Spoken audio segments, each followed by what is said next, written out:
Hi అండి. Hello namaste. Welcome to Shivasatya's kitchen. ఈరోజు recipe వచ్చేసి టమాటా పచ్చడండి. టమాటా ఉడుకు పచ్చడనమాట. చాలా చాలా టేస్టీగా ఉంటుంది. అలాగే చాలా చాలా సింపుల్‌గా ప్రిపేర్ చేసేసుకోవచ్చు. అన్నంతో చాలా చాలా బావుంటుంది. మీరు ఇడ్లీ, దోసల్లో కూడా తినొచ్చనమాట. ఇంకా ఈ ఒక్క ఐటెమ్ ఉంటే ఇంకా వేరే ఐటెమ్స్ ఏమీ అవసరం లేదండి. అన్నం మొత్తం దీంతోనే తినేస్తారు. అంత టేస్టీగా ఉంటుంది. పోనీ ప్రాసెస్ ఏమైనా లెంగ్తీ ప్రాసెసా అంటే అది కూడా కాదండి. చాలా చాలా సింపుల్‌గా ప్రిపేర్ చేసేసుకోవచ్చు. ఇప్పుడు ఈ టమాటా పచ్చడి ఎలా ప్రిపేర్ చేసుకోవాలో చూద్దాం. స్టవ్ వెలిగించుకొని ఒక బాండీ పెట్టుకొని మనం మీడియం ఫ్లేమ్‌లోనే ఈ పచ్చడి మొత్తం ప్రిపేర్ చేసుకోవాలి. మనం మీడియం ఫ్లేమ్‌లో పెట్టుకున్న తర్వాత ఒక 2 టేబుల్ స్పూన్ల ఆయిల్ అయితే వేసుకోవాలండి. ఇక్కడ నేనైతే పల్లీల నూనెతో చేస్తున్నాను. పచ్చళ్ళు కాబట్టి మనకి పల్లీల నూనె, అలాగే నువ్వుల పప్పు నూనెతో చేస్తే చాలా చాలా బావుంటుంది. మీరు ఏ నూనెతో అయినా కూడా ప్రిపేర్ చేసుకోవచ్చు. ఇక్కడ నేనైతే ఒక అర కేజీ టమాటాలని చిన్న చిన్న ముక్కలుగా కట్ చేసి వేసుకుంటున్నాను. ఒకవేళ మీరు పచ్చడి గనక గ్రైండ్ చేసుకోవాలనుకుంటే పెద్ద పెద్ద ముక్కలుగా కట్ చేసి అయినా వేసుకోవచ్చు. నేను ఇంక ఈ పచ్చడినైతే గ్రైండ్ చేయనండి. అందుకనే టమాటాలని ఇలా చిన్న చిన్న ముక్కలుగా కట్ చేసి వేస్తున్నాను.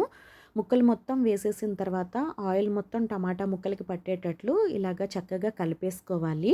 మనం ఇలాగ కలిపేసుకుని పెట్టేసి మూత పెట్టేసి మగ్గించేసుకుంటే టమాటా ముక్కలనేవి మగ్గిపోతాయన్నమాట. మనం ఇందులో వేరే నీరు గానీ ఏమీ యాడ్ చేయనవసరం లేదు. ఏమీ నీరు యాడ్ చేయకుండానే మనకి ఆ ఆవిరితో వచ్చిన వాటర్‌తోనే టమాటాలనేవి, ఈ ముక్కలనేవి ఉడికిపోతాయన్నమాట.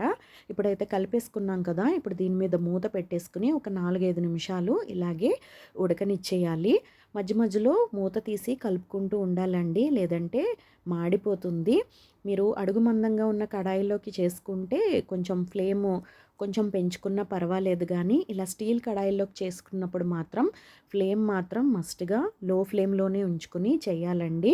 సో, చూస్తున్నారు కదా! వాటర్ అయితే ఆవిరికి వచ్చేసింది. టమాటా ముక్కలు కూడా ఉడుకు పట్టేసాయి. సో, ఇలాగ ఒకసారి మొత్తంగా కలిపేసుకొని మరలా ఇంకొకసారి మూత పెట్టుకొని మగ్గించుకోవాలి. ఇప్పుడైతే ఇందులోకి మనం పసుపు, సాల్టు యాడ్ చేసేసుకుందాము. ఇక్కడ నేనైతే ఒక పావు టీ స్పూను పసుపు వేస్తున్నాను. అలాగే రుచికి సరిపడా సాల్ట్ వేస్తున్నానండి. ఇక్కడ నేను 2 టీ స్పూన్ల సాల్ట్ అయితే వేస్తున్నాను. ఒకవేళ చాలకపోయినా పర్వాలేదు. మనం తర్వాత యాడ్ చేసేసుకోవచ్చు. సాల్ట్ కూడా వేసిన తర్వాత ఒకసారి మొత్తంగా ఇలా చక్కగా కలిపేసుకొని మరలా మూత పెట్టుకొని ఒక 4, 5 నిమిషాలు మగ్గించుకోవాలి. ఈసారి మనం సాల్ట్ వేసాం కాబట్టి టమాటాలనేవి ఇంకొంచెం మెత్తబడిపోతాయి. మూత పెట్టుకొని మగ్గించుకుంటున్నప్పుడు ఎప్పుడైనా కానీ మధ్య మధ్యలో మూత తీసి కలుపుకుంటూ చూసుకుంటూ ఉండాలండి. అడుగంటకుండా. మనకి ఏంటంటే మాడిపోయిందంటే దాని స్మెల్ మొత్తం మారిపోతుంది. టేస్ట్ అనేది అస్సలు బాగోదు. ఇప్పుడైతే ఇంకోసారి మూత పెట్టేసుకొని మనం మగ్గించేసుకుందాము. ఇలా మూత పెట్టుకొని మగ్గించుకున్న తర్వాత మరలా కరెక్ట్‌గా ఒక 5 నిమిషాలకి మరలా మూత తీసుకొని చూస్తే చూసారా కొంచెం మెత్తగా అయిపోయాయి టమాటాలు. మనకి సాల్ట్ వేసాం కాబట్టి చక్కగా మగ్గిపోయాయి. మనం మెత్తటి టమాటా పళ్ళతో చేసుకుంటే ఏంటంటే త్వరగా మగ్గిపోతాయి. కొంచెం గట్టిగా ఉండే టమాటాలైతే మనకి టైం పడుతుందనమాట. ఇక్కడైతే టమాటా ముక్కలు కొంచెం గట్టిగా ఉన్నాయండి. ఇంకొంచెం సేపు మగ్గించుకోవాలి. ఇంకొంచెం సేపు మగ్గించేసుకుంటే మనకి టమాటా ఈ ఉడికించడం అనేది అయిపోతుంది. ఇప్పుడైతే ముక్క గట్టిగా ఉంది కాబట్టి మరలా ఇంకో 4, 5 నిమిషాలు మగ్గించేస్తాను.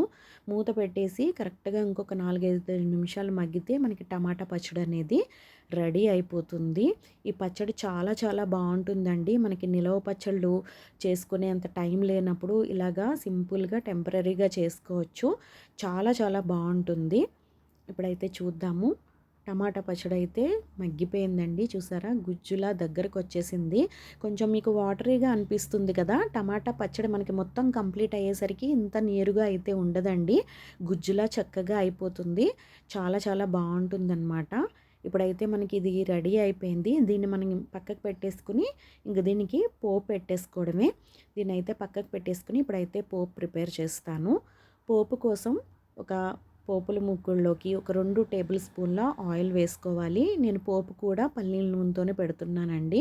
ఆయిల్ కొద్దిగా హీట్ అయిన తర్వాత ఒక హాఫ్ టీ స్పూన్ ఆవాలు, మనం పొట్టువి తీసుకున్న వెల్లుల్లిపాయలు వేసుకోవాలి. ఇక్కడ నేను ఒక పావు కప్పు వెల్లుల్లిపాయలు వేస్తున్నానండి. వెల్లుల్లిపాయలు ఎంత ఎక్కువ వేసుకుంటే అంత బాగుంటుంది.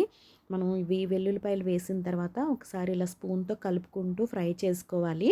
అప్పుడైతే అన్నీ కొంచెం ఎర్రగా ఈవెన్గా ఫ్రై అవుతాయండి. మనం గోంగూర పచ్చడిలో కూడా వేసుకుంటాం కదా ఇలా ఎక్కువ ఉల్లిపాయలు, అలాగే ఇందులో కూడా వేసుకుంటే టేస్ట్ బాగుంటుంది. అలాగే ఒక పావు టీ స్పూన్ ఇంగు కూడా వేసేసుకుని ఒకసారి కలుపుకుంటూ ఫ్రై చేసేసుకోవాలి. వెల్లుల్లిపాయలు కొంచెం ఎర్రగా అయిన తర్వాత మనం స్టవ్ ఆఫ్ చేసేసుకోవాలండి. స్టవ్ ఆఫ్ చేసేసుకున్న తర్వాత అప్పుడు దీనికి కారం అనేది యాడ్ చేసుకోవాలి. వేడివేడి నూనె మీద మనం కారం వేసేస్తే కారం నల్లగా మాడిపోతుంది. సో వెల్లుల్లిపాయలు అయితే వేగిపోయి ఇప్పుడు స్టవ్ ఆఫ్ చేసేసాను. ఇందులోకి కారం యాడ్ చేస్తున్నానండి. ఇక్కడ నేను 2 టీ స్పూన్ల కారం అయితే యాడ్ చేస్తున్నాను. మీరు తినే కారాన్ని బట్టి మీరు కారం అనేది యాడ్ చేసుకోండి.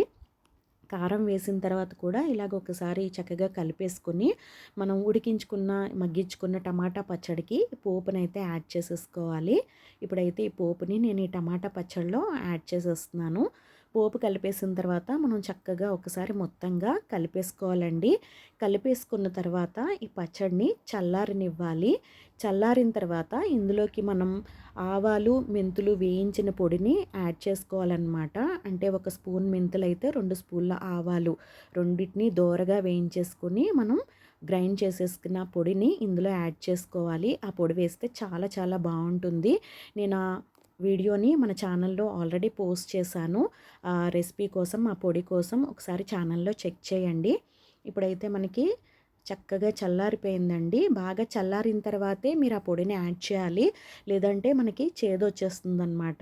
ఇప్పుడైతే పచ్చడైతే కంప్లీట్‌గా చల్లారిపోయింది. ఇందులోకి నేను ఒక టీ స్పూను ఆవాలు, మెంతులు వేయించిన పొడిని వేస్తున్నాను. మనం పచ్చళ్ళలోకి ఈ పొడి వేస్తే చాలా చాలా టేస్టీగా ఉంటుంది. వీడియో అయితే ఛానల్లో ఉందండి. ఒకసారి చెక్ చేసి ఎవరైనా చూడకపోతే తయారు చేసి పెట్టుకోండి. ఇలా తయారు చేసి పెట్టుకుంటే ఇలా పచ్చళ్ళు చేసుకోవడానికి మనకి టైం చాలా సేవ్ అవుతుంది. మనకి ఫాస్ట్‌గా అయిపోతాయి వంట అనేది. మనం చాలా ఫాస్ట్‌గా అయిపోతుందనమాట. ఇలా రెడీ చేసి పెట్టుకుంటే మనకి పచ్చళ్ళు అవి ఫాస్ట్‌గా ప్రిపేర్ చేసేసుకోవచ్చు. ఎక్కువ టైం ప్రాసెస్ ఉండదు. చూస్తున్నారు కదా! పచ్చడైతే మొత్తం కంప్లీట్ అయిపోయిందండి. చాలా చాలా బాగుంటుంది. మీరు కూడా తప్పకుండా ట్రై చేయండి. మీకు ఎలా కుదిరిందో కమెంట్ కూడా చేయండి. ఇప్పుడు దీన్నైతే మనం సర్వింగ్ బౌల్‌లోకి తీసేసుకుందాము. చూస్తున్నారు కదా! మొత్తం పచ్చడంతా రెడీ అయిపోయిన తర్వాత ఇలా ఉంటుంది. వెల్లుల్లిపాయలు ఎక్కువ వేసుకుంటేనే బాగుంటుందండి. చాలా చాలా టేస్టీగా ఉండే టమాటా పచ్చడిని మీరు కూడా తప్పకుండా ట్రై చేయండి. అలాగే వీడియో నచ్చితే గనుక తప్పకుండా లైక్ చేయండి, షేర్ చేయండి. అలాగే ఛానల్ని సబ్స్క్రైబ్ చేసుకోండి. Thank you.